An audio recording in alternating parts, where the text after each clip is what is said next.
세계 경제 10위에 글로벌 기업도 다수 보유하고 있는 대한민국.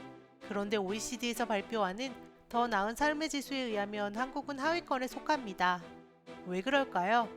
우선 더 나은 삶의 지수는 OECD 회원국과 러시아 등 40개국의 삶의 질을 분석하는 지표입니다. 소득 수준, 주거, 직업, 건강 등 총 11개 항목을 산정한 결과로 점수를 매기는 것이 특징인데요. 이 중에 한국이 최상위를 차지하는 것은 바로 시민 참여 분야입니다.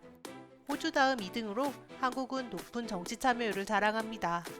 그 밖에도 한국은 교육과 주거 분야에서 상위권을 차지하는데요. 우선 주거 분야를 살펴보면 한국은 5위입니다.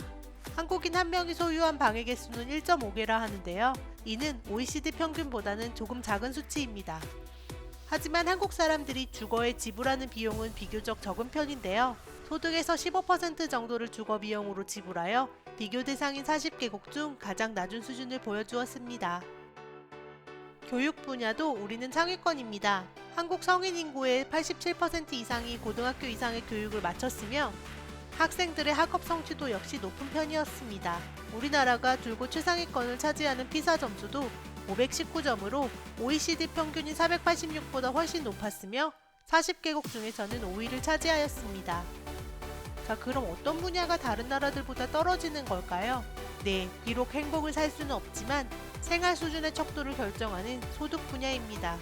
우리나라의 1인당 국민소득이 3만 달러를 넘었다고는 하나 실제 가계의 순소득은 이와는 차이가 있는데요. 한국의 경우 가구당 순소득은 1년에 2,500만 원 정도로 OECD 평균의 3분의 2 수준에 그쳤습니다. 가구당 순자산의 경우 약 3억 2천만 원 정도로 이 역시도 OECD 평균인 4억 5천만 원보다는 낮았습니다. 삶의 만족도 역시 한국은 하위권인데요. 본인의 삶에 얼마나 만족하느냐라는 질문에 평균 5.9점을 두어 한국은 33위에 들었습니다. 그런데 혹시 이게 한국 사람들이 너무 많이 일만 해서가 아닐까요? OECD 국가에서 일을 많이 하는 사람들 기준을 주당 50시간 이상으로 보는데 전체 근로자의 11%가 여기에 속한다고 합니다. 그런데 우리나라의 경우 4명 중 1명 이상이 주 50시간 이상 일을 한다고 합니다. 덕분에 일과 삶의 균형도 한국은 하위권입니다. 건강 분야 역시 최하위권인데 사실 이것은 객관적인 수치는 아닙니다. 건강 항목을 평가할 때 국민들의 기대 수명과 개인의 의견을 중요한 척도로 보는데요. 한국은 기대 수명이 82세일 정도로 높은 편입니다. 문제는 건강에 대한 한국인들의 자가 진단인데요. 본인의 건강 상태가 어떠신가요? 라는 질문에 좋다라고 대답하는 한국 사람은 32.5%에 불과하여 40개국 중 꼴찌를 기록했으니 말입니다.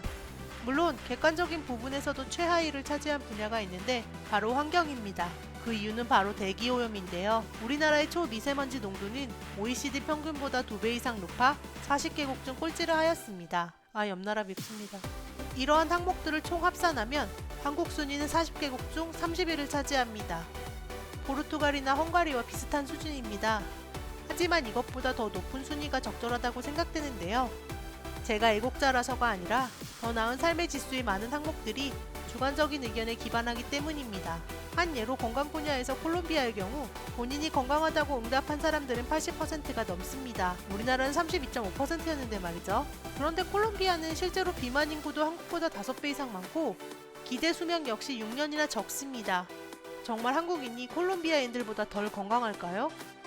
이 밖에도 주관적인 평가를 하는 대부분의 항목에서 우리나라는 하위권을 차지했습니다. 어쩌면 한국은 생각보다 훨씬 더 좋은 나라인데 우리 자신에게 그저 엄격한 잣대를 세우는 건 아닌지 모르겠습니다. 그래서 대한민국은 선진국일까요? 아닐까요? 시청해주셔서 감사합니다. 구독, 좋아요 부탁해요.